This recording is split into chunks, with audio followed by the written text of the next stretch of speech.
All right, I'm going to get started. I don't really know who's here yet, but I see that there are some folks already here. I'll quickly introduce myself and then I'll start answering questions. So feel free to add questions into the chat. Hello, everyone. My name is Rose Gia. I mean, I'm sure you guys know that. Otherwise, why are you here watching me go live?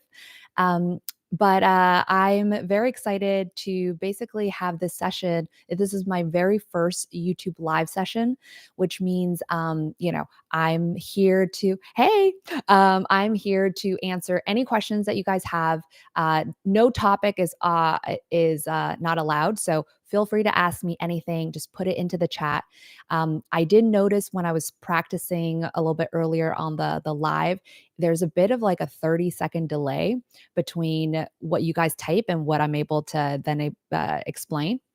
So if I'm a little bit slow on the answering your questions, just give it a sec. I'll get there. But super excited. I know that I've already seen some questions come through, so I will answer them. But like I said, very happy to answer anything related to marketing, business, my career changes going from finance into marketing, some of the innovations that I've driven, or even just me moving from the East Coast to the West Coast. So, whatever you guys want to hear, I'm here. My goal is to be as helpful as possible. So, don't be shy and ask away. So the very first question, thank you for sharing, is how did I get into marketing? Well, this is one of my favorite topics because, to be honest, I never thought I would ever go into marketing. When I was thinking about careers, I actually didn't even know what marketing is or was. And that's probably like a lot of folks that are thinking about marketing. If you ask people what is marketing, everyone has a different definition. And when I first got started, I thought I was going to work for the government. And so I didn't think about anything. I didn't even think about business, but ended up in finance. And when I was in finance, I learned a lot of really cool. Um, Interesting things about how to grow a business through things like mergers and acquisitions. So that part was really fun. But one of the things as I was going through finance was I started noticing other functions. And one of them was marketing. And I noticed that there was something interesting happening in the marketing world in which, depending on how well marketing is done, some of the same products and services could ask for a premium. So, in the finance side, that actually mattered. Being able to price at a certain premium was something that helped with driving growth and revenues. And so I started kind of looking into, but why? Like, why could you price something higher if it's the same exact product? And I learned about brand. And so that got me really excited and made me want to get into marketing. But to be honest, it took me probably a year and a half to convince marketers that I could do marketing because when I actually was in finance, I, met a bunch of amazing marketers. I told them I want to get into marketing. I had a mentor who was fantastic, and she told me right away that, she could tell I was a marketer. But other marketers, I had to kind of prove it. And so it actually took me quite a bit of time, like a year and a half of one, starting my own business so I could do my own marketing to prove to marketers that I could do marketing, which was completely shocking because if you're, me and from the other side, you would have thought that anyone can do marketing. But turns out, anyone can do marketing, but doing marketing well is definitely a very special skill. And so after starting my own business, running marketing, doing marketing for my business, and then showcasing that I could do marketing to marketers, I finally got into marketing. So that's kind of how I got started. Um, hey, David, how does your background in finance help hurt in your current marketing position? Such a good question. I would say nowadays it actually helps me tremendously. But probably when I first started, it was a challenge because depending on what kind of marketers are in leadership positions, they either shy away from um, revenues and sales and those types of numbers, or they'll embrace it. So when I first started, I had to convince a lot of very traditional marketers, right? Those who came from the brand side, those who have built beautiful, amazing campaigns, TV spots that really resonate emotionally. But for them, it was always about the emotions and understanding the customer through that lens versus having something where you could see an immediate return on investment. So, like sales right away. So they didn't really appreciate that I wanted to connect everything that marketing was doing from brand to driving awareness to even launching a website with some version of revenues. So they didn't embrace it, and it took me a lot of time.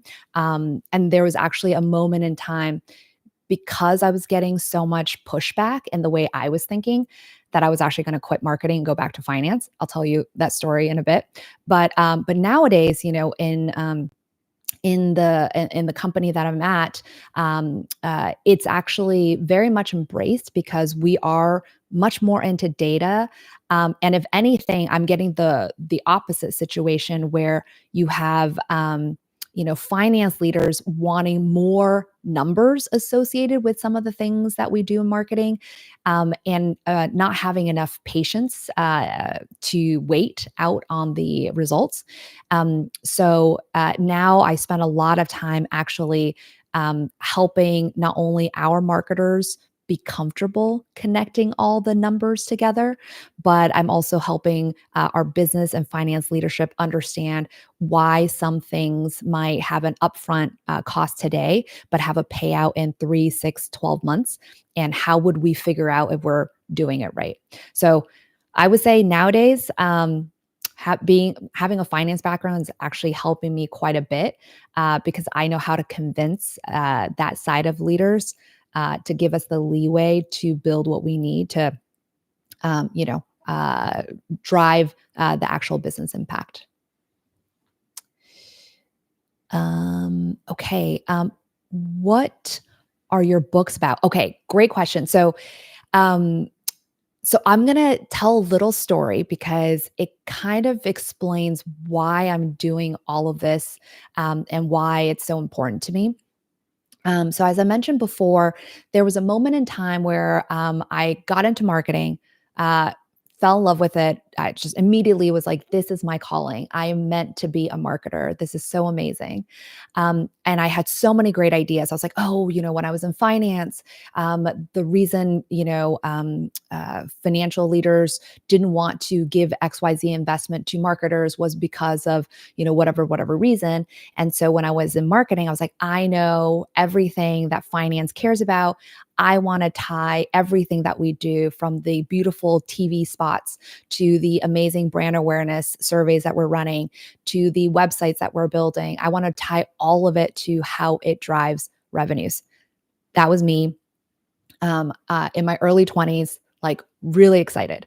And I got shut down so many times. Every time I tried to bring it up, I had leaders telling me, no, that is not what we do. We do not want to sign up for some sort of uh, a revenue deliverable.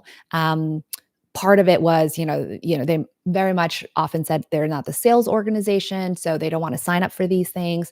And the other side was, telling me they also didn't want to sign up because didn't want to be beholden to that number. Because what if they can't, what if their TV spot didn't actually drive the customers to buy our products or to use our products, et cetera. So the marketing leaders at that time very much pushed back, and continuously pushed back, actually. Um, and I started feeling like maybe I wasn't a marketer because I was thinking about things so differently from everyone else. And so I actually spent a lot of time, probably like months, debating if maybe I should go back to finance. And I actually started talking to all of my finance leaders and asking them if they had jobs available for me because I just thought, like, clearly I've been doing marketing for a couple years, getting a lot of pushback. I'm not the right fit. And at the same time, what I wanted to build in marketing was all of these like scalable capabilities. So I didn't want to do one-off stunts, which is what a lot of traditional marketers like to do. Like you do these like amazing one-time campaigns, drive a lot of awareness. People are talking about it. It's buzzworthy. But I didn't actually want to do a lot of that. I wanted to build things that were almost like the network effect. I wanted to build a tool that connected back to us that then other, people, our customers will want to use that would then tell other customers to use our tool and, kind of build that. Those are the things I wanted to build. And so, essentially what ended up happening was I felt so dejected, and I was ready to quit. And I saw this amazing article by the CMO of HP, Antonio Lucio. And he wrote this thing about what is the future of marketers looking like. And he mentioned that like marketers should really be someone who understands the creativity side of things, but also the business side. And when I reached out to him and I was like, I was like, hey, thank you so much for writing this because I was ready to give up, but now seeing that someone like yourself, a CMO, really believes in this, I now believe that I am one of those, newer types of marketers, and I think the future is about bridging between creativity and business. And so he was very supportive. He was like, "Yes, go forth." And as I was thinking, I realized, oh, wait a minute. You know who are like this? Like what types of people are like me or like similar in terms of thinking? And I realized it's people that kind of adopt something like that of the Renaissance kind of people. So if we think about the Renaissance masters of the past, right? They were so good at coming up with new things, disrupting industries, essentially even connecting different industries because they didn't think that science had to be science or art had to be art. They kind of saw everything as cross disciplinary, and I realized that's kind of what the new marketers should be. And so that was the day, or that was the moment that I created the platform renaissancemarketer.com and also started building what I now call the Renaissance marketer mindset. And so this is all to say, and to answer the books that I have. So I have two books that you can see actually this way behind me. Um, both of them are all about helping marketers be known as the number one growth driver of a business. So I know, and every marketer knows out there that marketing does drive growth, and we know that it's definitely the number one growth driver. But if you were to ask finance, product, data, insights, legal, if you ask any other stakeholder, business leaders out there, they might not answer that the number one growth driver is marketing. And so that's why I'm so passionate about this, and I really, really, really want to make sure that like every marketer, both the leader and the person, has all the tools to be able to reflect their value in being the number one growth driver. So the foundational book is this book called Growth Marketing Strategy. So in here, it's, as you can see, it's a little bit thick, but that's because there's a lot of information in here. So it has everything from, why has marketing changed over time and why has marketing's value decreased when back in the days, if we're talking about the, 1950s and Mad Men, marketing was essentially the driver of sales because without marketing, people didn't know what the product was. And oftentimes it's through marketing that they understood and bought. And so there's a lot of information about that. But more importantly is there's lots of case studies in here about how do you grow in any economy, whether it's an uncertain economy, a recession, a downturn, a economic boom or it's a stable environment, as well as depending on what is your business life cycle. So are you a startup? Are you a in your kind of growth trajectory, or are you a mature company and and or are you in the decline? Unfortunately, with every rise there's a fall, and so there might be businesses that are on the decline, but there are ways to grow and get out of that. And this book has basically a roadmap for figuring out how to do that. And I would say one of the most important things in here, and I talk about it extensively, is there are three components to driving growth across, it doesn't matter in any economy, in any business life cycle.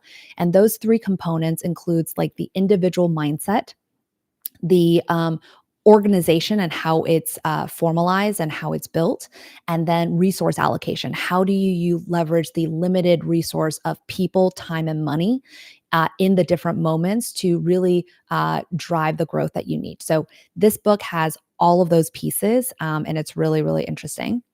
And then this book is it's one of many. It's part of a series, and you can see it's called the Renaissance Marketer's Shortcut to Get Finance to Say Yes and. But the shortcut series is how do you convince and influence every stakeholder group within a company, whether you're small or large, to get them to say yes and. Because one of the things I've learned throughout my career and having worked with so many different companies from small to medium to large is that different stakeholders, even if they're wearing multiple hats, have different goals, and they might not believe in what you're trying to do, or they might not understand what you're trying to do as a marketer. But it's the marketer's job to influence all of these stakeholders to get them to say yes and, because that's the only way you can get things done, right? You're going to need resources, you're going to need money, you're going to need time. And there's, unless you're a one person shop, you're going to need to convince a bunch of other people to buy in. So this is all about the first stakeholder, which is finance, to get them to say yes and then the rest of the series, there's a couple more coming, is going to be how do you get legal to say yes and, product to say yes and, data teams to say yes and. So lots of tools and tricks and basically scripts.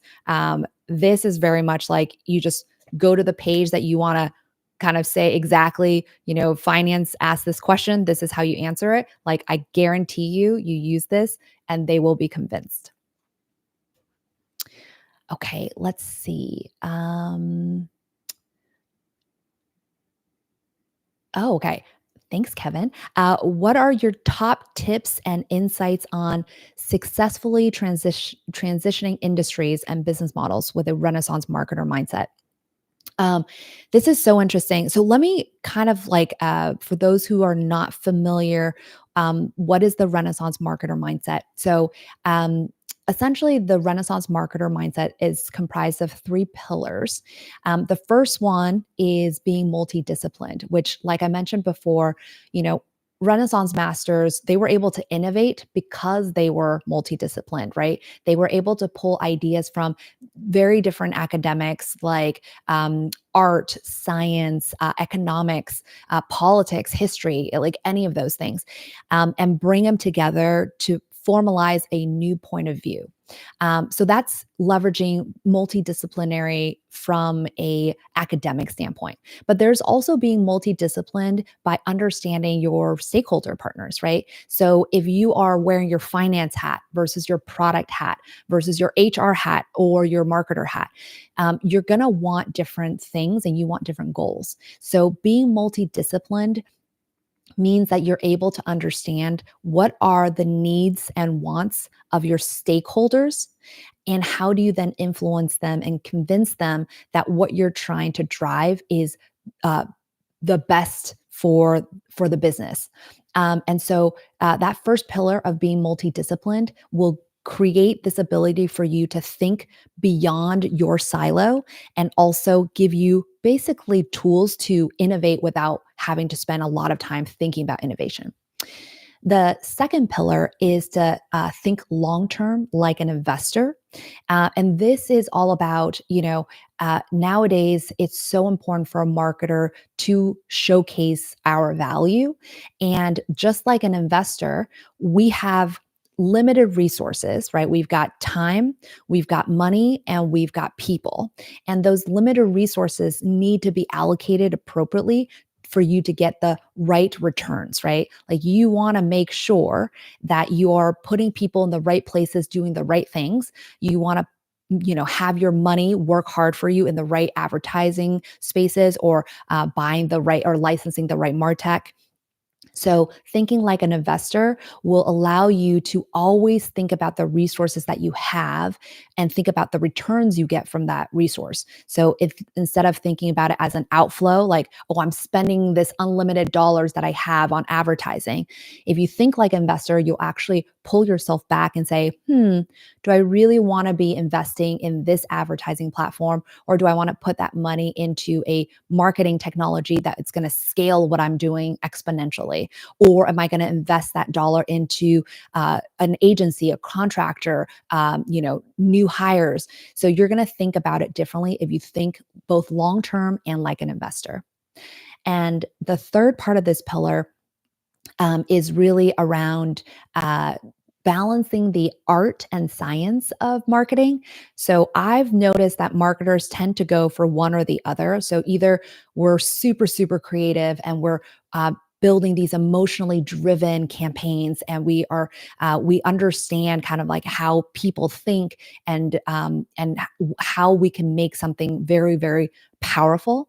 Either we gravitate towards that and we don't want to think about numbers at all, or we go the other way and we're like all about performance and numbers and looking at data and being beholden and says like, oh, this, we just did an A/B test on this button and this one button got five more likes, therefore that button matters.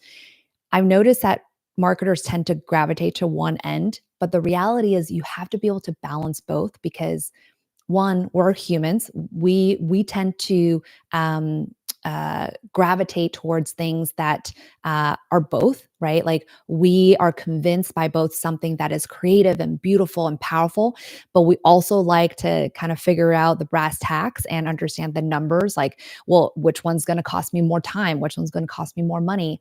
So, as a marketer, being able to use both data and creativity is going to drive you a long way. So that's the Renaissance marketer mindset.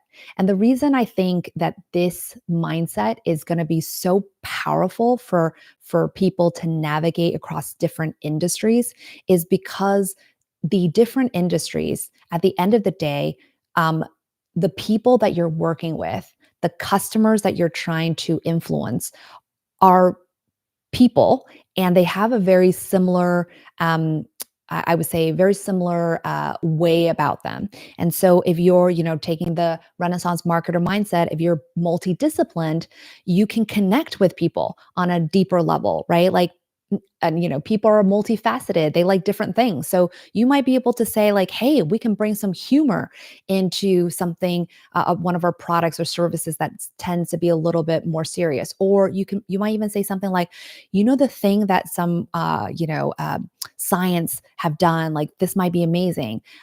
We can pull it into our industry that has nothing to do with science, right? So by being multidisciplined and using that pillar, you'll be able to traverse different industries and still be able to connect with who the customer is, what their wants are, and convince stakeholders. So that's one of those things that I think really does help you no matter what industry you're in. Okay, another question is, okay, how easy is it? How easy would it be to switch from engineering to marketing? Okay, uh, so that actually is a really good question, and um, I would say It's not hard, but it's also not easy. And I mentioned this a little bit earlier about how I got into marketing. I came from finance, which is very logical, very numbers oriented. Um, and when I was trying to get into marketing, it took me a year and a half, and I had to build a whole business to do marketing to convince marketers that I could do marketing.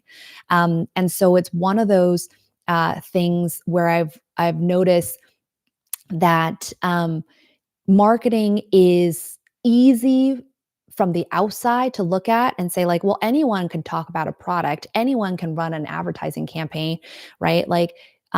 But when you're in marketing, it's a little bit harder because you are in a very nebulous space in which you have to figure out how do you almost like carve out niches where you can communicate to your customers, figure out what they want, find the right information to share with them, do it in the right way. So there's a lot of nuance to it, which makes marketing on the harder side because it is not as easy as like one plus one equals two. It's one of those things where one plus one could equal 5, 10, 20, or zero or negative 10. So it's like it really depends on how you position it, how you mold it.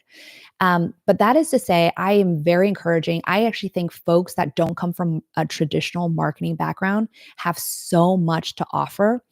So for you being in engineering, you already have kind of a like leg up in some sense because if you adopt the Renaissance marketer mindset, you've already got pillar one. You're already multidisciplined because you've got the engineering background where you're going to be very much have a lot of logic. You understand how codes are made. And one of the things I used to love talking to my engineering friends is we loved building components, and we always talked about like how can you make things where you can just have dynamic pieces of that component go in and out. And guess what? Sometimes that is how a lot of engineers build code, but that's also how a lot of marketers build dynamic creatives.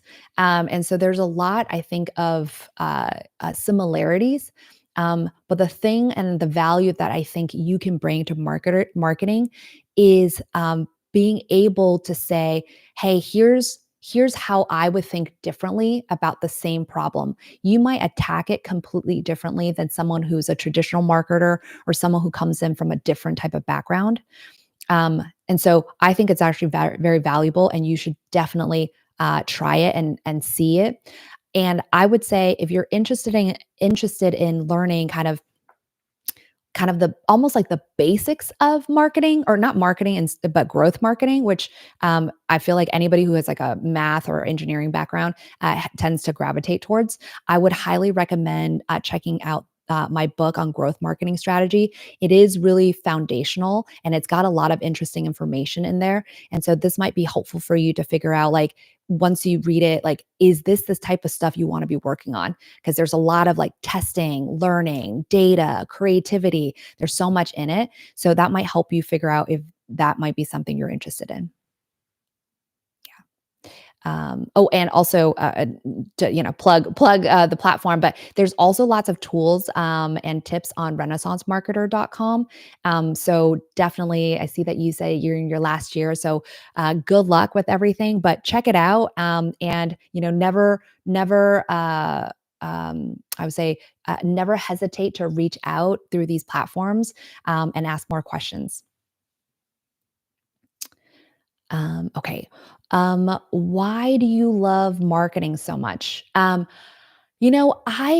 really, man, marketing is just so awesome. I think for me, it's been really great because it is a balance of being able to be creative and being able to be experimental. So when I was mentioning the art and science, I was not joking. It really is, and if you do it well, it really is a wonderful balance of the artistic side where I get to think about the person behind who's going to see this campaign.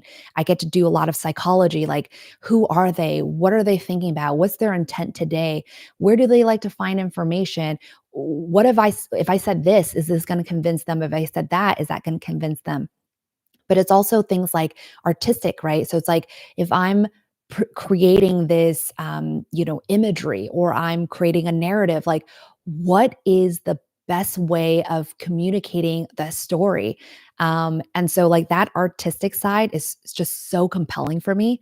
And then I get to also play with the science side, right? So I get to say, okay, I've done all this stuff. I'm going to actually test. I have hypotheses that I want to run and I want to test, and I get to see real time or near real time within 2 weeks to 4 weeks information that says, did this narrative work? Did this campaign work? Did my hypothesis prove to be true?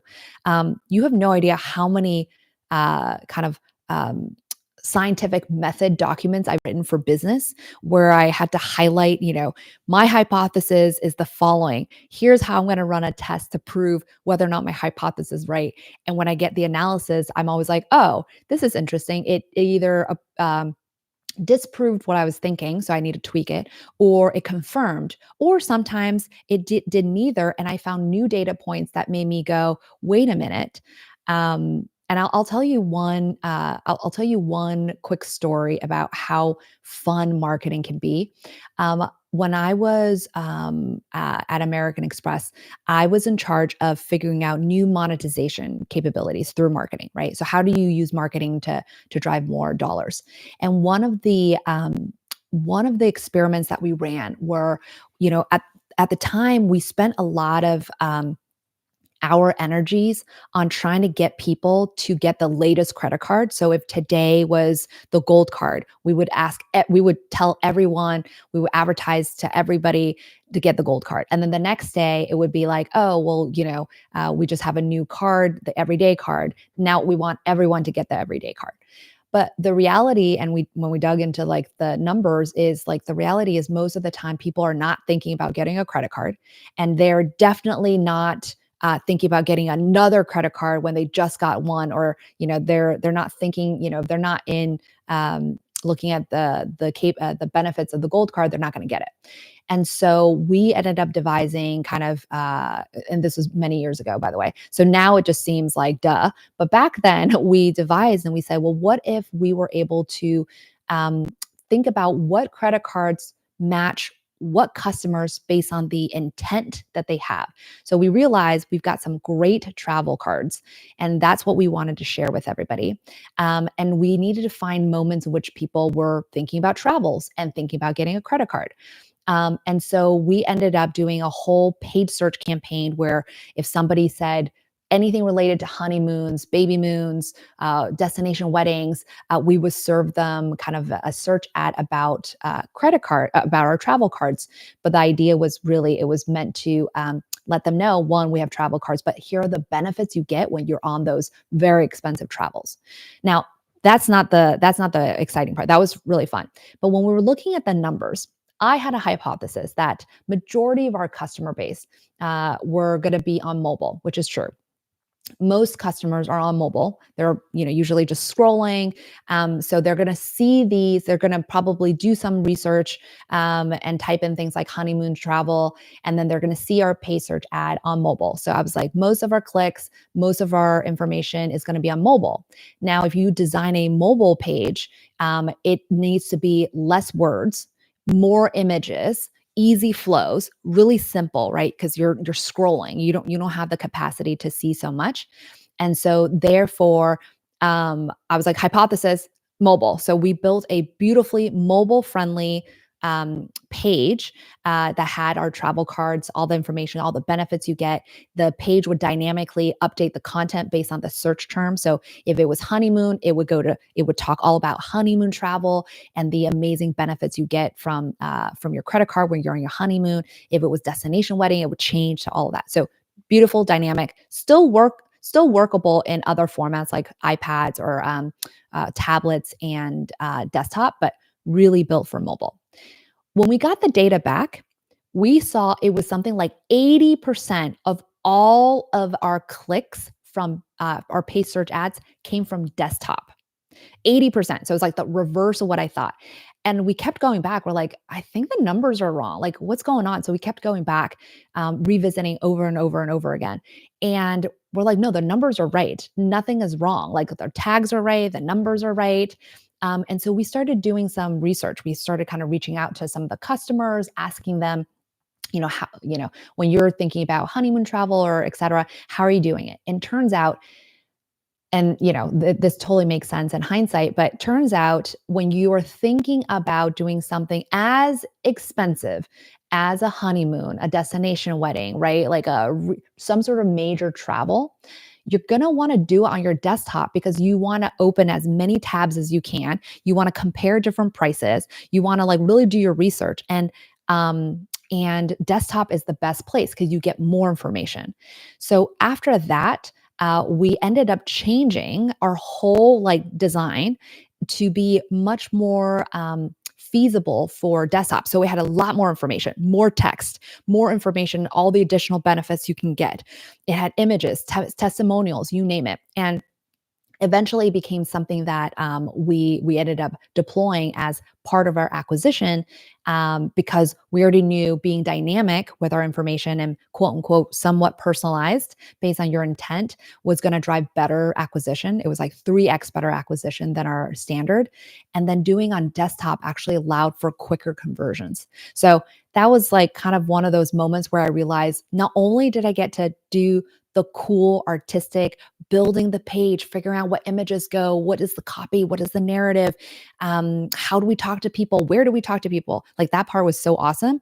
But I also got to do the data side where I was looking at the numbers with our data team, really pushing on the hypothesis, figuring out the aha moment, and then redesigning and rebuilding something and making it work even better. So that's why I love marketing. It is so awesome.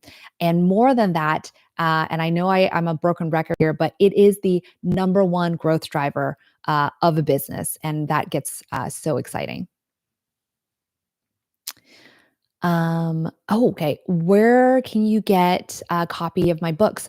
I actually, I will drop the link here as well. But you can actually find it, I believe, in the description of this AMA. I also put in the link, but I will also drop in the link here as well, so you guys can have it. So one second.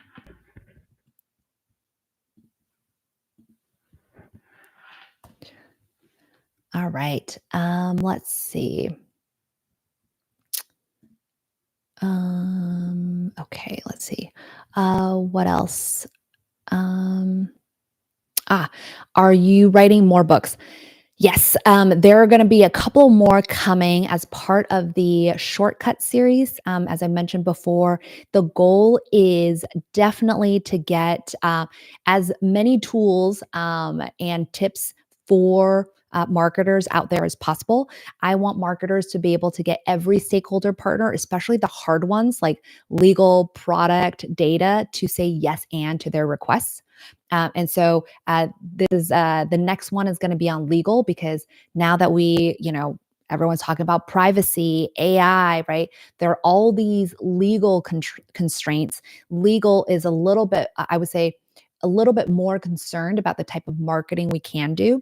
And so I want to make sure that I have these tips and tools for marketers to get their legal departments to be their best advocates and get them to say yes and. So that's the next one that's coming. It's going to have some really interesting stuff around AI and privacy and laws and how do you think about that. And I got some great interviews in there as well. And then the next one after that is going to be around product. Again, with the changes in how we think about product and who can build products, I think it's going to be a really interesting read as well. Okay, well, how do you think about AI and how it will impact marketers?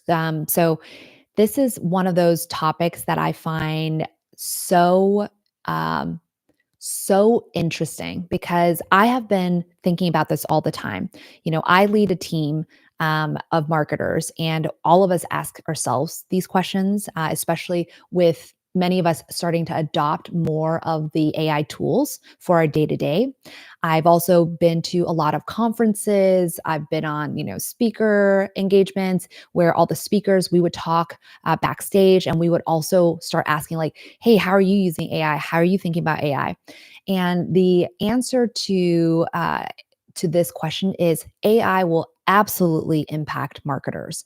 Now, whether or not it's going to be something that is helpful or something that replaces a marketer's job is really up to the marketer. Because at the end of the day, AI is coming, it's already here. People are using it, that's not going to go away.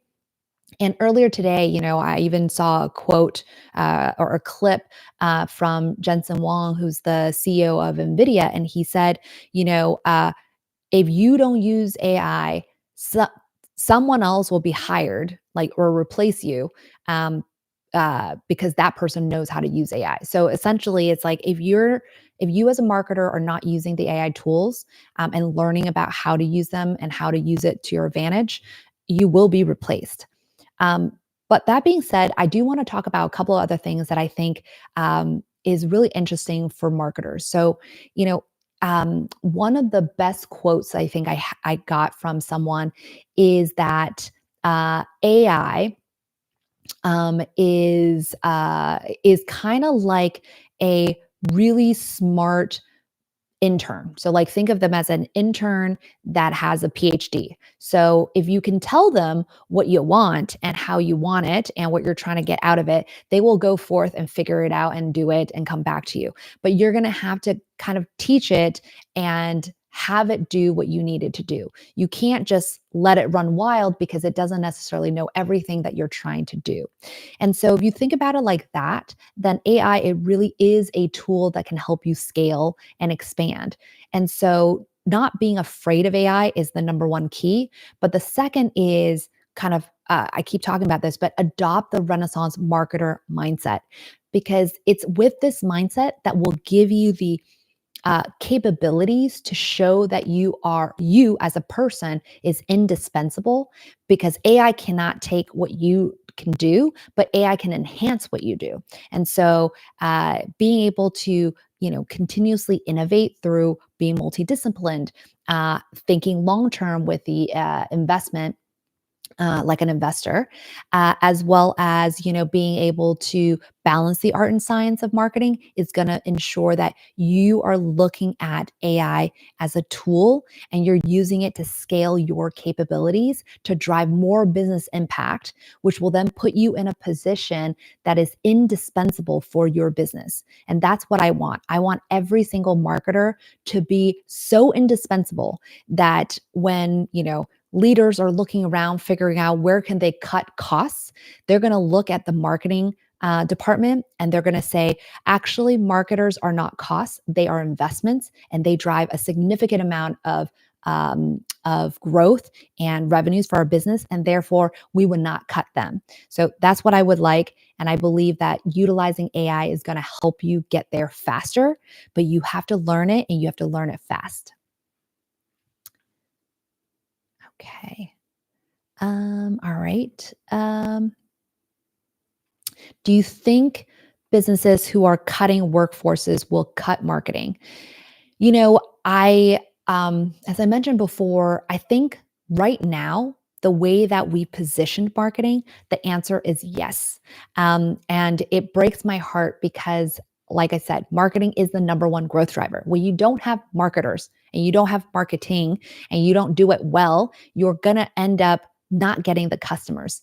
I've worked with a lot of amazing, smart product and business leaders who are still stuck in the past of, if you build it, they will come. And the answer is they will not. There are so many products and services that are exactly the same and that are out there, but they cannot find their customer base because they don't know how to do marketing, or they don't do marketing well. And there are also so many products and services out there that are in tremendous competition, but because their product is good and their marketing is great, they get all the customers, right? I feel like the best examples that you hear are always things like, Apple, like a laptop is a laptop is a laptop. It does the thing you want it to do. But how is it that an Apple laptop can drive a premium that an HP or Lenovo or something else can't? There's something about the way that the narrative around what does the laptop symbolize that creates that premiumness, which is all marketing based, that then creates the price difference. And so I absolutely see marketing as like a value and as a number one growth driver.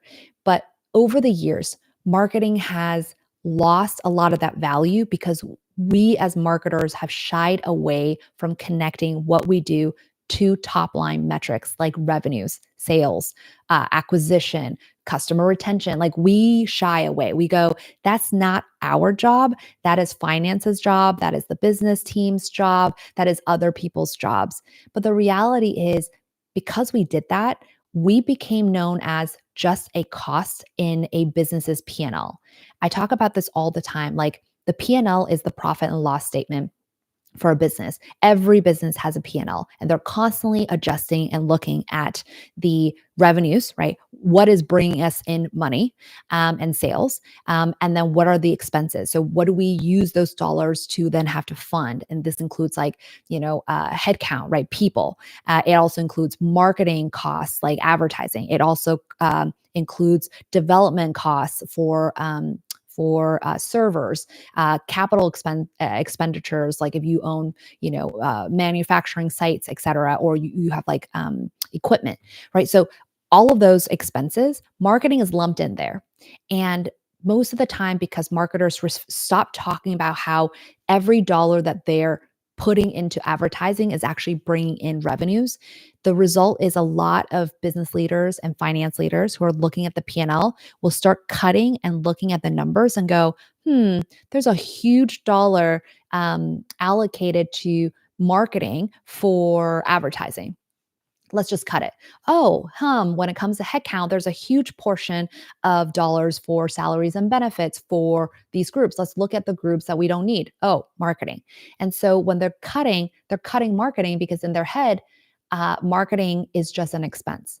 But this is where marketers need to come back and hit them hard with the value that we drive. And so this is where it becomes so important to talk about, well, for every dollar we put into advertising, I'm bringing back 3x, 5x the return on that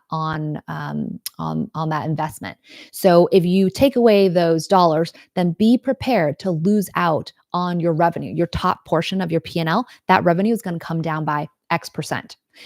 If you keep and then you say, me as being indispensable, I'm the one who's innovating. I'm the one who's creating a better way to reach our customers, to tell them to create that premium differential to then drive that revenue. So if you don't, if you cut me or if you cut our marketing investment, you're not going to be able to see that scale. You're not going to see that number and your revenues are going to come down. The more you talk about that, the more you connect those dots, the harder it will be for the finance team to justify, because they're going to have to explain, well, when we cut, a couple million from marketing, we lost, 20, like 5-10 million in revenues, like, which we then can't use to fund capital expenditures, to pay for, server space, et cetera, et cetera. Like they're going to have a hard time justifying it, but that's only because they know. If they didn't know, they would just cut it. Then they'll see the repercussions, and then it'll be too late, and then everyone's just playing catch up nonstop. So again, I do believe that right now, the way that marketing has positioned itself, it is on the chopping block whenever businesses are tightening their belts. But this just means it's so much more important to keep pushing and saying, hey, how do you actually drive that value, and remind all of your finance and business leaders why marketing is so important. All right. Okay, next question is, how do marketers keep from being cut? Where there are reductions of force. Okay, so I already answered that. How do you ensure marketing is the number one growth driver of a business? I know I say this a lot, but I cannot emphasize this enough that the only way for people to know and believe wholeheartedly that marketing is the number one growth driver of a business is to show it with numbers. Because the people that you're working with try to be very logical in their decision making, but the reality is they're not. They're also emotional. And what they're emotional about is they love it when they see numbers going up and they hate it when they see numbers going down. And so it's important for you to start creating those, I would say, connections and correlations where you show every time you're putting dollars into marketing, revenues go up. So if you keep tying the two together emotionally, right? Emotionally, your leaders are going to be tied to this, where they think the more marketing dollars, especially if you're very good at what you do, the more revenues. So they're not going to want to go lower marketing because then they'll see their revenues go down and they don't like going down. So in order for you to ensure that you're like the number one growth driver is to tie it to that top line. And I know it's so hard because there's so many challenges to attribution, to being able to like figure that piece out. So I get it. It's really, really hard. But I've also recognized like how you can do it in a simpler way. And I talk about this a lot in this book here, because this was one of the first things that I realized marketers all need to understand is why is your finance team pushing you so hard on numbers? So in here, in this book, I talk a lot about like what is the role of the finance department? Why do they care about the P&L, and how do you talk to them? But I also provide a lot of like simple calculations for connecting hard to measure things like brand awareness and brand value to essentially revenues. And so for me, one of the things that I really like to highlight with our finance team is I can't give you causal analyses, right? That one's really, really hard because, attribution is really tough. Like how do you figure out mathematically and logically that a person who saw a billboard ad, who talked to a friend about the product, who then walked down the street and heard, a commercial about something, who then went online and saw an advertisement on social and then a search ad, like how do you know which one of these touch points was the ultimate thing that got them over to buying that product? It's so hard to know. Even the person, like even the customer, the decision maker won't really know. And so because of that hard attribution, it becomes more of a correlational analysis that you're going to have to do, and consultants do this really well. Like when they have to do some quick sizing of opportunities and quick sizing to say like is this worthwhile, should we put that investment? Should we do that project? They'll do consultant math, which is simple algebraic math. And so marketers can do that as well. So in the book, I actually have one that I've done where I connected or correlated kind of what we did in driving brand awareness, which takes many many months to years, with some of the sales that we were seeing, and that movement. So I was able to do it with the simple math, and that helped convince our finance leadership to essentially give us more dollars to put into things that drive brand awareness. You can also do things like use, research that's already out there. So, for example, McKinsey, Bain, a lot of these consulting companies also run a ton, eMarketer. They all run so many different research, trying to prove certain pieces of information. One of my favorite stats that I got from McKinsey was actually the stat around kind of brand awareness. So they had a stat that says 70% of purchases made, right? Like, so in the moment where you're like picking that brand over another brand, like you're making that decision to buy, 70% of the time, the brand that you chose actually was one of the brands that were in your top consideration when you were first thinking about buying something, aka this was like the thing that came top of mind. So give you an example. If you're like, oh, I'm looking for new running shoes, you're probably immediately thinking about a few brands, right? You might be like, oh, I know about Nike, I heard about Adidas, like, oh, and then there's a new brand called On. So you probably already have just a few brands in mind. By the time you do all your research, go out, you ask friends, you look online, you're like trying to kind of figuring out what you want, and you get to that moment of purchase, 70% of the time, you're going to pick one of the three brands that came top of mind. Now, the question is, how did top of mind happen? Like, how do those brands get into the top of your mind? That was all marketing, but that was all brand marketing. That took probably years in the making before it actually hit you in this moment where you were like, I need to buy a pair of shoes. And now all of that kind of like, uh, you know, um, I would say passive marketing kind of all of a sudden came into play. And you're like, oh, yeah, I remember Nike.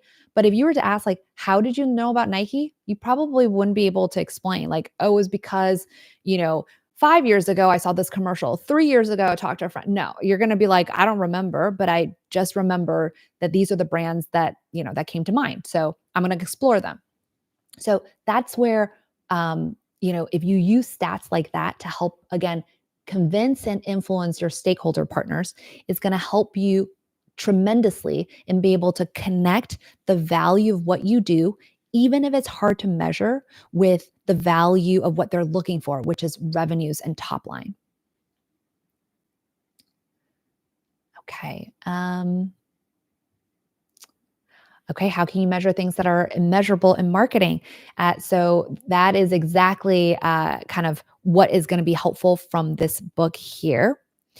Oh, what trends are you seeing in the marketing industry?